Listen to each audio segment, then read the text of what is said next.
राधे राधे, हरे कृष्णा। तो फ्रेंड्स, आज हम बात करेंगे आने वाली वामन एकादशी के बारे में। परिवर्तनी एकादशी के अगले दिन वामन द्वादशी आ रही है और भगवान विष्णु के आविर्भाव दिवस पर हम उपवास पालन करते हैं, मतलब उपवास रखते हैं। इस दिन फास्ट होता है। तो अब ऐसे में एकादशी व्रत का पारण कैसे किया जाए?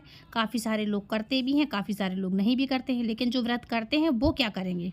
तो वामन द्वादशी का उपवास कब तक, कब से है और कैसे रखना चाहिए? तो चलिए आज उसी विषय पर हम बात करते हैं और साथ में इसकी पौराणिक कथा जानेंगे राजा बलि की, और इसका शुभ सहयोग, शुभ मुहूर्त सब कुछ आपको बताऊंगी। तो परिवर्तनी एकादशी का पालन जिस दिन हम करें उसमें उसके अगले दिन वामन द्वादशी आती है। तो ऐसी स्थिति में हम परिवर्तनी एकादशी के दिन दोपहर को 12 बजे तक निर्जला उपवास रखते हैं, यानी कि अन्न और जल दोनों का त्याग करके। इस प्रकार से हम वामन द्वादशी का उपवास भी एकादशी के दिन ही रखते हैं। इसलिए आपको अलग से वामन द्वादशी के लिए उपवास रखने की आवश्यकता बिल्कुल भी नहीं है।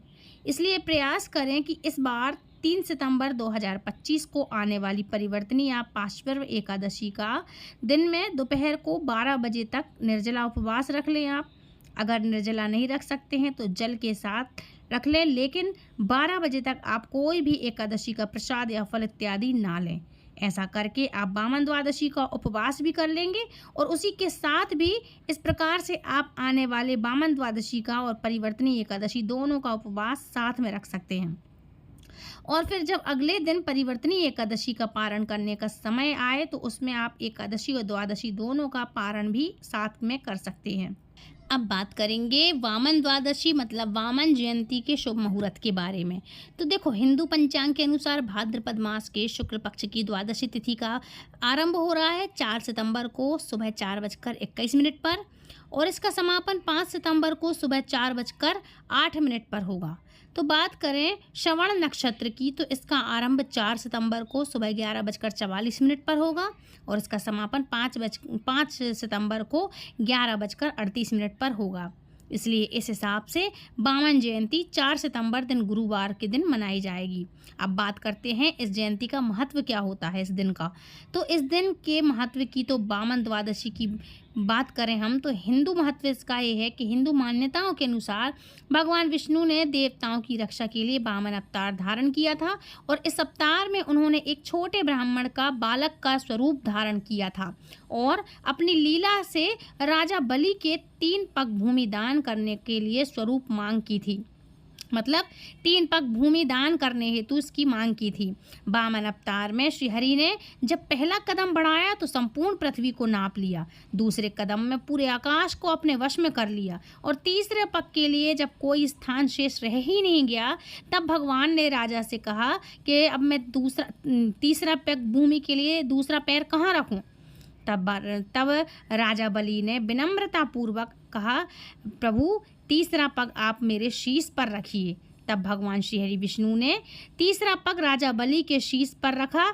इससे राजा बलि पाताल लोक में चले गए। राजा बलि ने विनम्रता से अपना शीश समर्पित भगवान श्रीहरि विष्णु को कर दिया। वामन जी ने अपना तीसरा पग जब सिर पे रखा तो इस प्रकार से राजा बलि ने अपना वचन पूरा किया और इस तरह से वो पाताल लोक के अधिपति बने। उनको ऐसा साम्राज्य और सुख दिया भगवान ने, उनकी भक्ति से प्रसन्न होकर, उनके वचन से प्रसन्न होकर, कि भगवान खुद उनके साथ रहने को तैयार हो गए। इसके बाद माँ लक्ष्मी ने राजा बलि को अपना भाई बनाया और फिर 4 माह की निद्रा के बाद भगवान ने उनको आशीर्वाद दिया कि मैं 4 माह तुम्हारे पास रहूँगा। तो महालक्ष्मी ने कहा, भगवान को, अपने पति को वहाँ से लेकर कैसे आऊँ? तो महालक्ष्मी ने राजा बलि को अपना भाई बनाया और उपहार में, जिस तरह से हम भाई बहन एक दूसरे को गिफ्ट देते हैं, उसी तरह से उन्होंने वचन लिया कि मैं अपने पति को ले जा रही हूँ, इनको आप स्वतंत्र करो। फिर राजा बलि ने भगवान श्रीहरि विष्णु को स्वतंत्र किया और इस तरह से माँ लक्ष्मी उनको अपने पास बैकुंठ वापस लेके आई। तो जिस दिन माँ लक्ष्मी ने राजा बलि को अपना भाई बनाया था, तो उसी दिन से राखी की परंपरा प्रचलित हुई कि राखी होती है, रक्षाबंधन होता है, और ये इनका वामन स्वरूप है। वामन स्वरूप भगवान श्रीहरि विष्णु का ही एक रूप है और भगवान श्रीहरि विष्णु के इकट्ठे इतने सारे स्वरूप हैं। मैंने सारी फ़ोटोज़ वगैरह लगाई हैं, आप वीडियो में देखिए। धीरे धीरे सारे स्वरूपों की इनकी फ़ोटो आपको देखने को मिलेगी, जितने भी इनके अवतार हुए हैं भगवान श्रीहरि विष्णु के।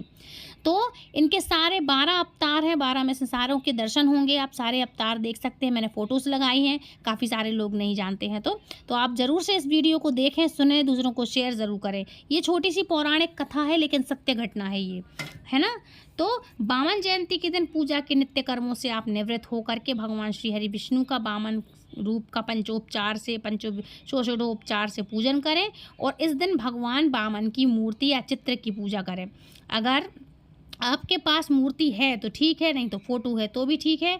और भगवान श्री हरि विष्णु की तो सबके पास प्रतिमा होती है, लड्डू गोपाल होते हैं, तो आप उनकी भी पूजा कर सकती हैं। तो आज के दिन आपको दक्षिणावर्ती शंख में गाय का दूध लेकर के उनका अभिषेक करना चाहिए।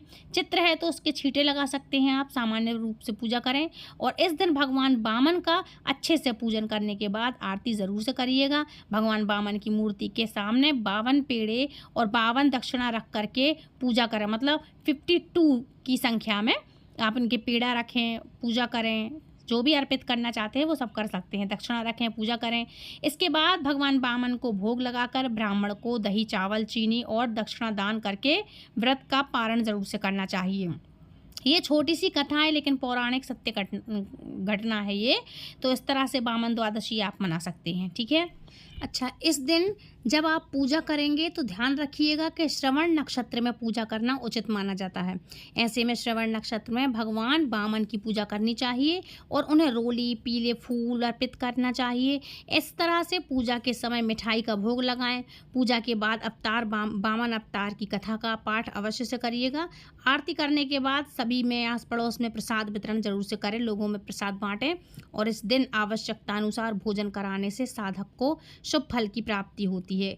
किसी भी गरीब को, भूखे ब्राह्मण को, ज़रूरतमंदों को भोजन बांटे या फिर कहीं पे भी आप भंडारा करवा सकते हैं।